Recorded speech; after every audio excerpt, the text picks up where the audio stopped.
Greetings. Glad you can be with me today.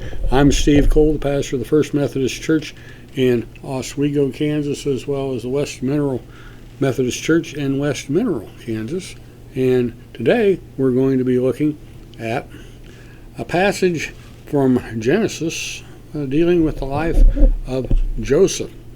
Joseph was sent off into slavery by his brothers, of all things, to Egypt. And then while he was there, a man named Potiphar bought him, I guess, and he ran into some problems with Potiphar, ended up in prison, and now he's been in prison. While he was there, the chief cupbearer of Pharaoh had a dream, and Joseph interpreted his dream and had good things to say, that he was going to be reinstated to his position as the cupbearer. And so Joseph says, when you get back there, remember me, mention me to Pharaoh, so that he might get me out of this situation. Well, that's where we're at. Joseph's still in prison. The cupbearer, it says, he forgot Joseph and did not mention him to Pharaoh as he was instructed to do. And so now we're, as it will find out, 2 years later, after the cupbearer is reestablished, we see what happens next. In Genesis 41, verses 1 to 8. When 2 full years had passed, Pharaoh had a dream. He was standing by the Nile, when out of the river there came up 7 cows, sleek and fat, and they grazed among the reeds. After them 7 other cows, ugly and gaunt, came up from the Nile and stood beside those of the riverbank. And the cows that were ugly and gaunt ate up the 7 sleek, fat cows. Then Pharaoh woke up. He fell asleep again and had a second dream. 7 heads of grain, healthy and good, were growing on a single stalk. After them 7 other heads of grain sprouted thin and scorched by the east wind. The thin heads of grain swallowed up the 7 healthy, full heads. Then Pharaoh woke up. It had been a dream.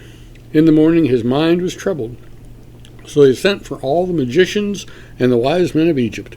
Pharaoh told them his dreams, but no one could interpret them for him. May God add a blessing to the reading, the hearing, and the understanding of his word. One time a woman was celebrating her 99th birthday. Pastor came to see her and said, I certainly hope to be able to come by next year for your 100th birthday. The woman looked at him and said, you look pretty healthy to me. I think you'll make it. Oh, some people, that's how they roll. Okay. Well, in today's story, Pharaoh had this dream. Had 2 dreams. No one can interpret his dream. And as I said, that the cupbearer had Joseph interpreted his dream, and all of a sudden the cupbearer goes, oh, yeah, when I was in prison, there was this guy, this Hebrew that was there with me in the prison. He interpreted my dream. He had it right. He said I was going to be reinstated, and I was. And there also the baker had a dream, and the baker, his dream, he interpreted that he would be hung, and sure enough, he was. Maybe he can interpret your dream. So, Joseph is called.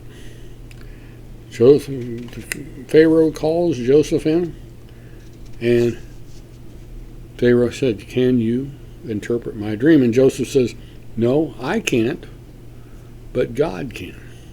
He gives credit to God, not taking the credit for himself, but saying God is the one that's going to interpret your dream for you. And he said the dreams are the same thing. They mean that there'll be 7 good years, and then there'll be 7 years of famine. And what you need to do is prepare. Put away, stockpile some of the grain during the good years, so that when the 7 bad years come, you've got plenty of grain to feed the people. Good idea. This is something the wise men of Egypt couldn't figure out. But here, this slave comes and says that God can reveal it to him. And what's interesting is that this is the Hebrew God, not the God that the Egyptians worship. The Egyptians worship Ra, the sun god. And yet, here's Joseph comes and says, the true God is the one that is revealing this to you. Wow. And he listens. He said, since God has made all this known to you. Wow. Pharaoh is believing that. He's showing that God has the power over Egypt. And it's interesting that there's this guy earlier that Joseph had been a slave of, Potiphar. He was one of Pharaoh's officials. I wonder what he's thinking about right now, because what Pharaoh ended up doing is he says somebody needs to be in charge of stockpiling this grain. Who could we possibly get to do it? He gives that job to Joseph and makes him, we might say, almost prime minister of Egypt. Joseph could have gotten back at Potiphar now. He could have gotten back at the cupbearer. But we have no indication that he ever did anything like that. It's also interesting that 400 years from this point, there'll be another Hebrew that will come to Pharaoh, a different Pharaoh, with, again, some instructions from God. Only that Pharaoh doesn't want to listen. Okay? But that's another story. Okay, so Joseph has been given two gifts from God. One's the ability to interpret dreams, but another one is he is good at organizing things. That's why Potiphar put him in charge of things in his household, and we've told that the chief jailer put Joseph in charge of things at the jail. Evidently, Joseph is gifted with the ability to organize things, and so Pharaoh gives him that charge to start collecting the grain, start stockpiling the grain, so that when the 7 lean years come, they'll be cared for. And there's an old saying, people don't plan to fail, they fail to plan, right? But there's also another saying that says, if you want to make God laugh, tell him your plans. So, somewhere in there, okay? Planning is a good thing. We need to do that. We need to make plans for the future, but we also need to include God in those plans, that we just don't go totally off of what we want. There's a passage in the Gospel of Luke that Jesus tells a parable. He says, the ground of a certain rich man produced a good crop. He thought to himself, what shall I do? I have no place to store my crops. Then he said, this is what I'll do. I'll tear down my barns and build bigger ones, and there will be store up my grain and my goods. And I'll say to myself, you have plenty of good things laid up for many years. Take life easy. Eat, drink, and be merry. But God said to him, you fool, this very night your life will be demanded from you. Then you will get what you have been prepared. Then who will get what you prepared for yourself? And this will be for those who stores up for them himself, but not toward riches toward God. Now, does that parable kind of contradict what Joseph was doing? Well, not really, in that the man in the parable was saving up riches for himself. That he was trying to keep it all for his own good. Whereas what Joseph was doing was seeing what was needed for the people as a whole. And we find out later, not only was it for the people there in Egypt, but we find out that other people from other countries start coming to get grain from Egypt, including, we'll find out later, his brothers who sold him into Egypt come and ask for grain. Kind of interesting how that all works out. But again, that's another story. Now, we all make plans of one kind or another throughout our life. Some of them are short-term. some are longer. We wake up in the morning, we make plans for the day, we might make plans for the week or the plans for the month. We might even have a planner that we put all the necessary activities that are going to come along and the things that we have to keep track of. And we plan out those things and we remember those important dates and birthdays and anniversaries and holidays and appointments, vacations, and all kinds of things. We plan ahead to say this is what it's going to be. And when we're young, we don't really bother with plans too much. We just live our life because our parents take care of all that stuff for us. We don't. And we might think someday I'll do this or that, but we don't, it's not hard and fast in any of those things. And then we reach a point somewhere probably while we're in high school and we have to decide, what am I going to do next after high school? Will I go to college? Will I go out and get a job? Will I join the military? Finally, we have to start making plans. Yeah, maybe we don't have to, but it helps to have an idea of what we're going to do. And of course, if we go to college, then you got to plan and say, well, what am I going to study? What kind of a job do I want when I get done? And of course, some people do a fairly good job at that and pick something that is employable, and then others just, well, I'm interested in whatever, and find out later that it might have been what they were interested in, but it might not be the best thing to for trying to find a job. So, yeah, but along there's somewhere we do those plans, and at some point, sometimes we meet that special someone that we want to plan to have spend the rest of our life with. Right? Then we have to plan a wedding and get that all put. And think about, well, how many children are we going to have? Where are we going to live? Those kinds of things. And of course, when the children come along, we've got to plan out the activities of ball games and other events that are taking place in their life. And there's always a little bit of planning, and we plan, hopefully, for the future, too. And we're always told to remember when I was younger, they said, well, you got to get ready for your retirement one of these days. Put some money aside for later. Well, the trouble is when we were younger, there wasn't a whole lot of extra money to be putting aside. It would have been a good idea. I agree with that, but when you don't have a lot to deal with. But as we make these plans, do we include God in those plans? What does God want us to do in those things? And of course, there are always things we don't plan for. I mean, we hope that things won't happen, but sometimes our plans change.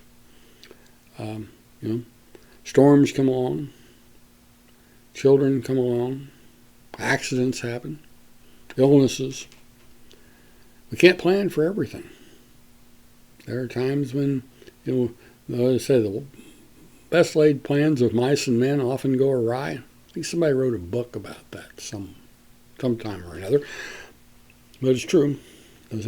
Farmers would have loved to have gotten the same kind of information that Joseph got about what was going to be like. But that doesn't happen. We don't know on down the road those things. The way if we knew the good years were coming, we'd save up for and some people do. Some people realize those things happen. Well, I'm sure Joseph didn't plan on being a slave or being a prisoner or even going to Egypt for that matter.